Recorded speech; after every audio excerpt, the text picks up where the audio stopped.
Let's be clear, scaling AI in government isn't about tech, it's about trust architecture. The most successful U.S. deployments prioritize explainability, redress, and co-creation from day one. Take the U.S. Digital Services work with the Department of Veterans Affairs. Their AI eligibility screener for benefits doesn't just say approved or denied. It shows a visual timeline. We see your 2022 deployment records, but need 2023 separation docs. Upload here, or we'll request from DoD. Result? 55% fewer incomplete applications and a 4.8 out of 5 user trust rating. Fraud detection is another high-stakes arena, where blunt algorithms have wrongly flagged low-income families for SNAP overpayments, triggering traumatic investigations. The new standard? Precision auditing.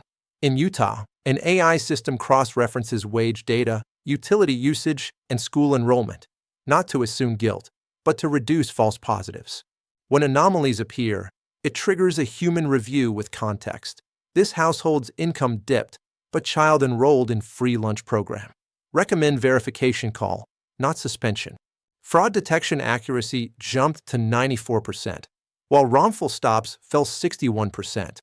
Voting access is also getting an AI-powered integrity boost. In Georgia, a nonpartisan tool uses NLP to analyze county election websites, flagging outdated polling locations or conflicting ID requirements, auto-generating plain language voter guides in 12 languages. In Oregon, predictive modeling helps counties pre-position ballot drop boxes where turnout historically lags, especially in rural and native communities, boosting participation by 11% in 2024. Infrastructure modernization is accelerating, too. The bipartisan infrastructure law's $1.2 trillion includes $10 billion for smart infrastructure, and AI is central. The DOT's new Bridge Equity Index uses AI to prioritize repairs not just by structural risk, but by community impact. How many school buses cross it daily? Is it the only evacuation route? Does it connect a rural clinic? This shifts funding from worst bridge to most vital bridge. Crucially, open data is fueling innovation. Data.gov now hosts over 300,000 datasets, and agencies like NOAA and USGS offer APIs fine-tuned for AI training. Startups are building on this. One used FEMA flood maps plus parcel data to create a free tool helping small towns simulate climate-resilient zoning. No GIS PhD required.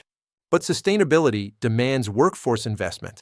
The new AI Corps, a White House initiative placing 500 fellows in federal agencies, is training civil servants to manage, not just consume, AI. Because the goal isn't automation, it's augmentation, empowering public servants to serve with more empathy, accuracy, and speed. This is how America rebuilds the social contract, not with slogans, but with systems that work. If you're passionate about civic tech that actually serves people, hit subscribe, like, and share this video. Tap the bell icon, because next, we're diving into fintech, where AI is expanding credit access, detecting fraud in real time, and helping everyday Americans build wealth without Wall Street gatekeepers.